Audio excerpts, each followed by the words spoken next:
Hello guys, and welcome to another episode of After Dark Fairy Tales. In this episode, I'll be reading you a supernatural tale called Wolf Ice Beer. This story I wrote myself, and I submitted it to a contest. It got a few awards. I'm going to read it to you guys tonight. To all my new subscribers, I want to say welcome to my channel, and I hope you enjoy the stories and my narration. In the beginning of this channel, I was a little rusty, so I've narrated stories before, but it's been a while. But I hope you guys enjoy this. And I had a request from one of my subscribers. They wanted me to read my next story with a British accent. I know that sounds crazy, so I was going to try to do it. But if I sound stupid, please feel free to turn off this video at any time. I won't blame you. So, are you guys ready? Here we go. Wolf Ice Beer by Prince Narrator. Tony could hear people screaming outside the elevator doors. It all started when the power went out. Tony had his 4-year-old daughter, Alicia, in the elevator with him. The young man had to be brave for his little girl. Something terrible was happening.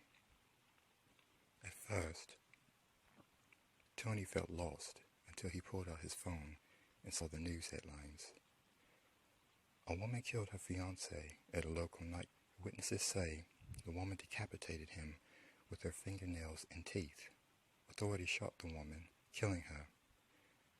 But she came back to life hours later during an autopsy. The medical examiner escaped, but the woman killed his assistant.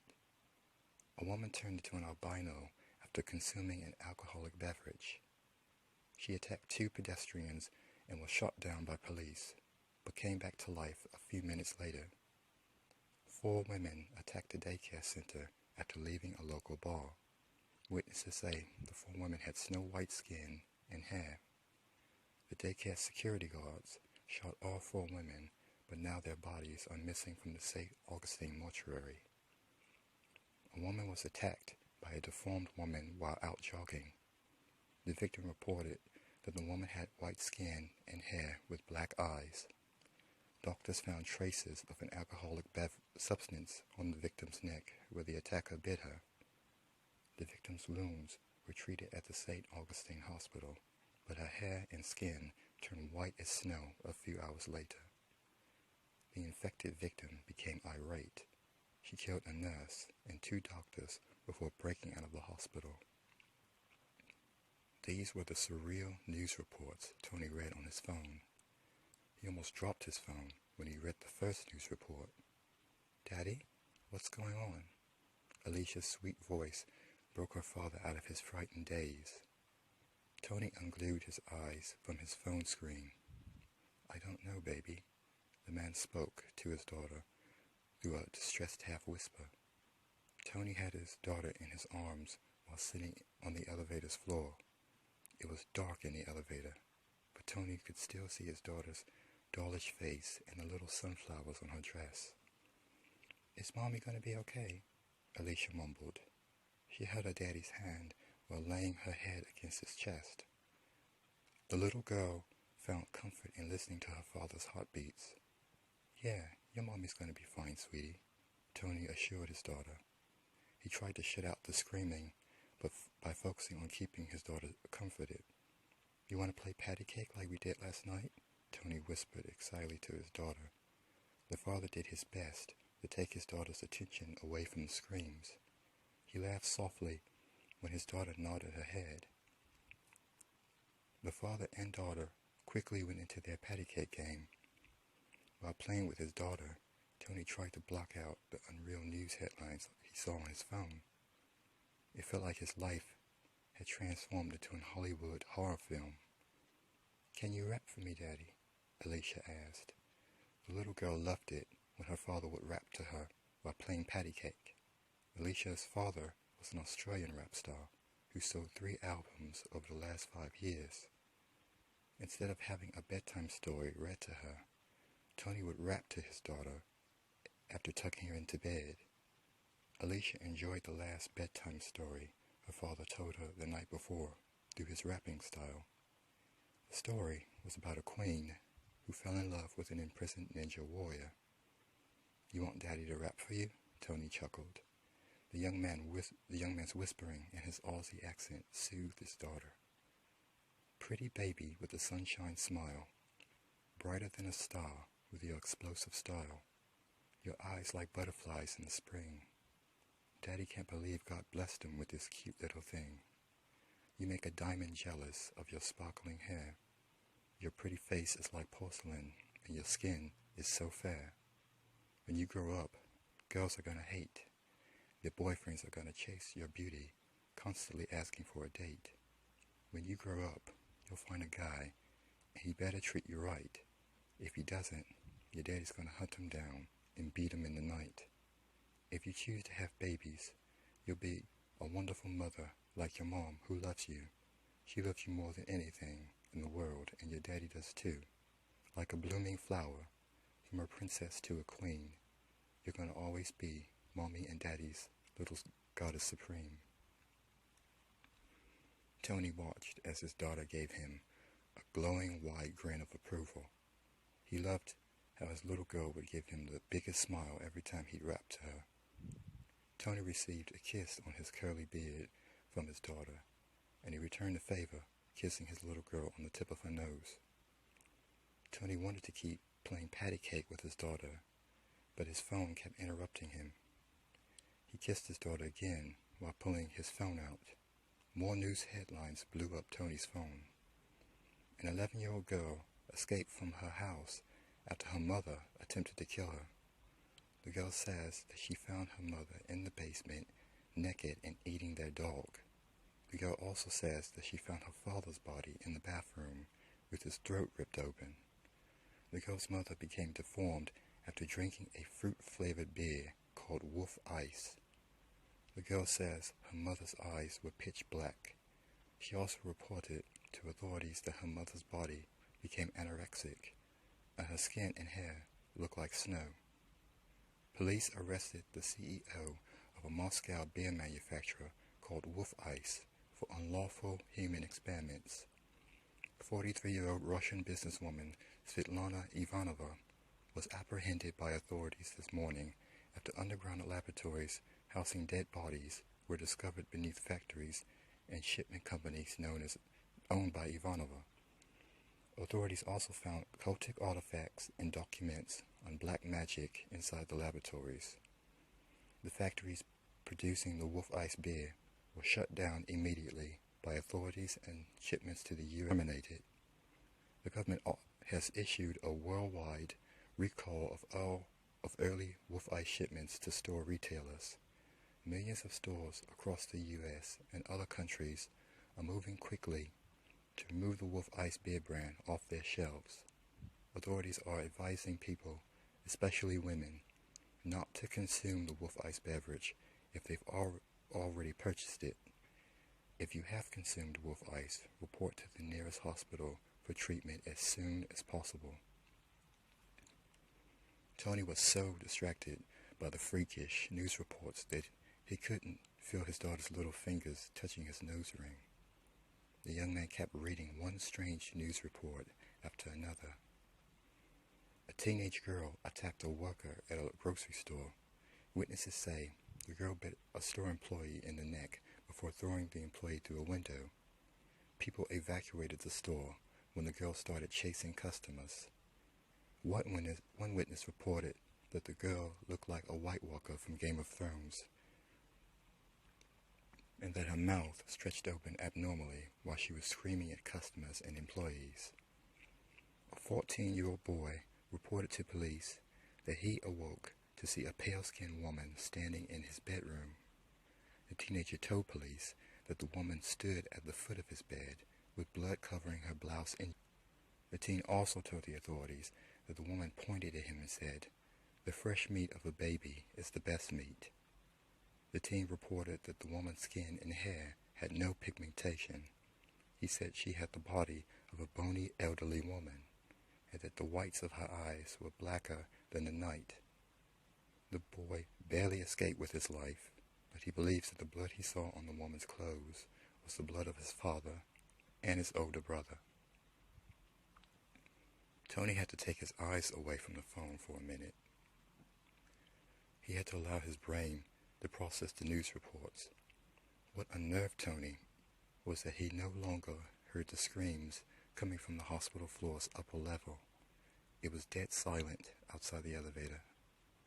"Daddy, I think the screaming stopped," Alicia whispered while still holding her father's hand. "Yeah, I don't hear anything," Tony said. There was a fearful undertone in Tony's voice. The young man's pierced ears tried to detect any ounce of sound from behind the elevator doors, but he received nothing but an unearthly silence. Tony waited to hear something, and after 3 long minutes, he finally heard a sound. The ringing of his phone almost caused him to jump out of his skin. Even Alicia let out a brief scream when she heard her daddy's loud ringtone. "Damn," Tony whispered out forcefully while struggling to answer his phone. The young man breathed deeply when he saw that it was his wife calling him. "Hello, Angela? Baby? Are you okay?" Tony waited to hear his wife's reply, but instead he was greeted by what sounded like a woman letting out a low growl. The young man snatched his phone away from his ear. "What the hell?" Tony whispered down to his phone before releasing a heartbroken gasp. He brought his phone back up to his ear, only to find out that the person on the other end disconnected the call. "Was that Mommy?" Alicia whispered, with her fingers touching her daddy's long dreadlocks. Within a second, her question stirred up tears in her father.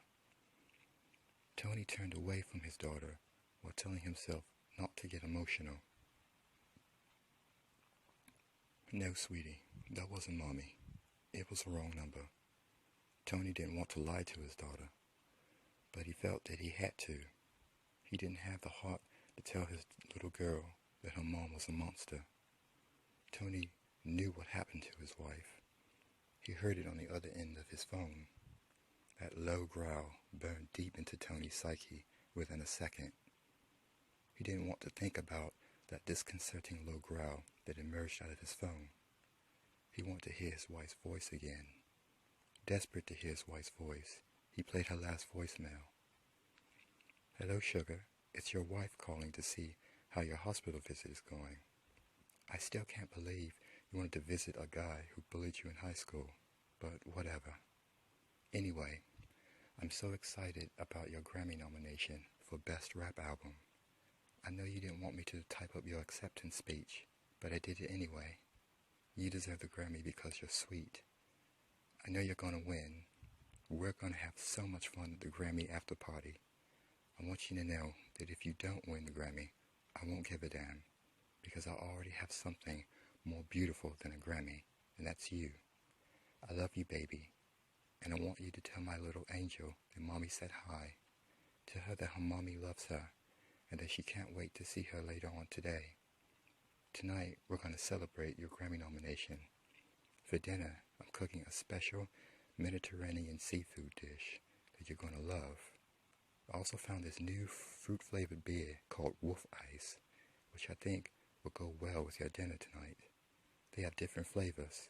I bought a 6-pack of a flavor called Morocco Raspberry. It's an interesting looking beer, and it has 0 calories. I'm thinking about tasting one now. I need a beer to help me unwind. Your wife is tired. Sitting in a recording studio all day is hellish, but that's the life of a music producer. I just left the store and I'm on my way home. I got everything for dinner, and I got our new Wolf Ice beer. I can't wait to see you and our little girl. I know you drove your Lamborghini Aventador to the hospital.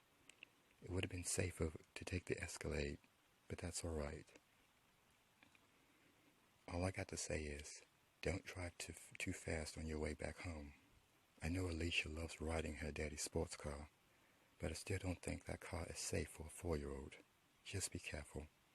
I'll see you and Alicia tonight. Tell your former high school buddy that I said hi. I hope his surgery turned out okay. Gotta go. Goodbye, sugar." Tony didn't want his wife's voicemail to end, but it had to. He tried to gather himself as he gazed at his daughter and smiled. "Are you okay, Daddy?"